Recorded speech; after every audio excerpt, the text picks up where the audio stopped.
Yan, ito. Gumawa na lang tayo nito. Palitaw con ito.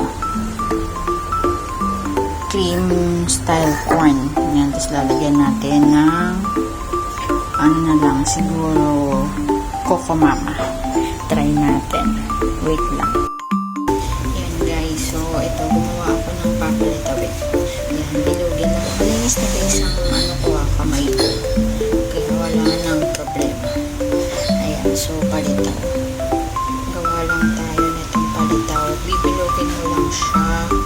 Tapos yan, pipipipipiin. Yan, palitaw na yan. Lagyan lang natin dito.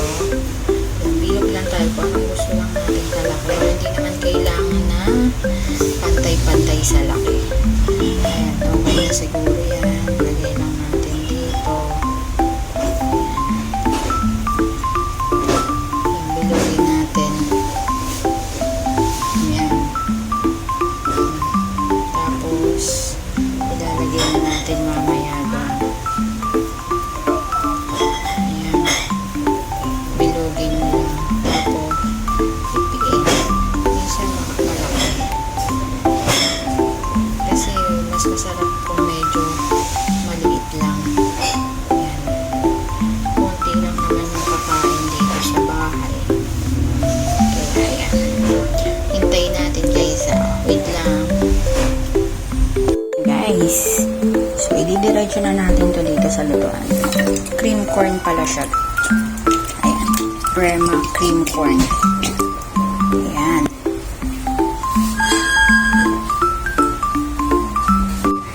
Tapos nilagyan ko lang water. Ayan. May lasa kasi. And then, papakuluin lang natin. Ayan, ito na siya guys.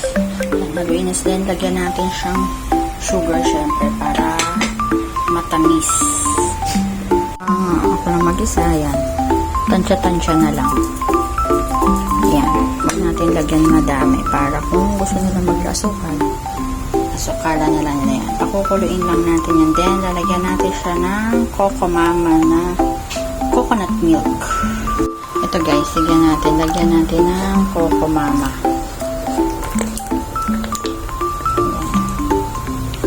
Isang pouch ng Coco Mama.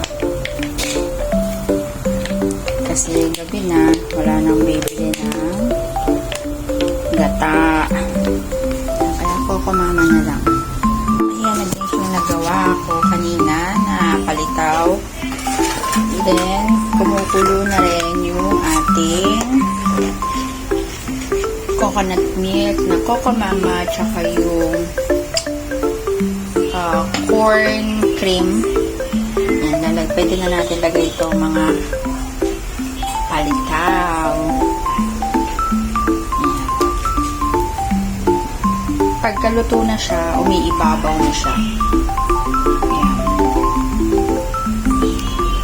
Kumbaga parang palitaw sa latik ba ang tawag doon? Pero ito, different style version. Kasi, ano siya, corn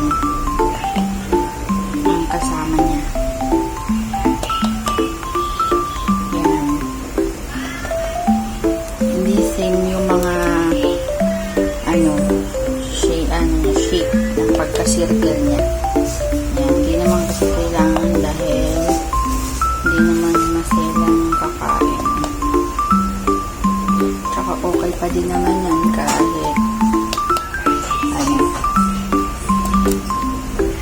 ganyan. Ayan. Last one. Ayan, hintayin natin siyang kumulo-kulo ulit. Ayan siya guys, kumukulo na at nag-uultawa na rin yung palitaw. Kaya pala siya palitaw dahil umaapaw siya. Ayan.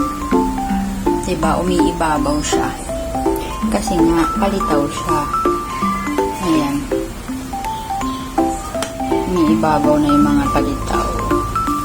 Pero, gagawin pa natin yan. Pabibili tayo ng balls or sago para masarap yan tutusta ako ng linga.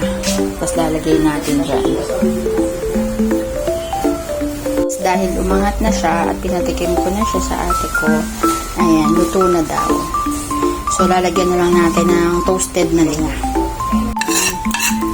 Toastan na lang natin siya, guys. Ayan, matutusta naman yan. Pag natusta na yan, pag nagkulay brown na siya, then ilalagay na natin siya dito. Ayan, ito guys, okay na siya. Then, ipupur lang natin siya dyan. Yan.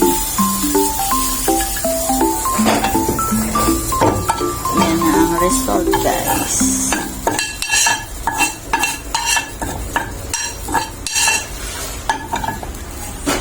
Yan.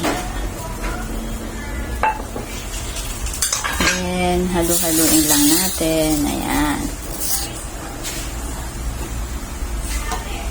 Dati guys, yung bata ako, paborito ko to eh.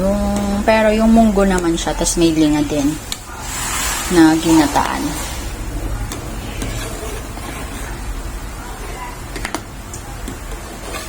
Yan, okay na siya guys. Bon appetit! Yan. So, mamaya kakain na sila niyan.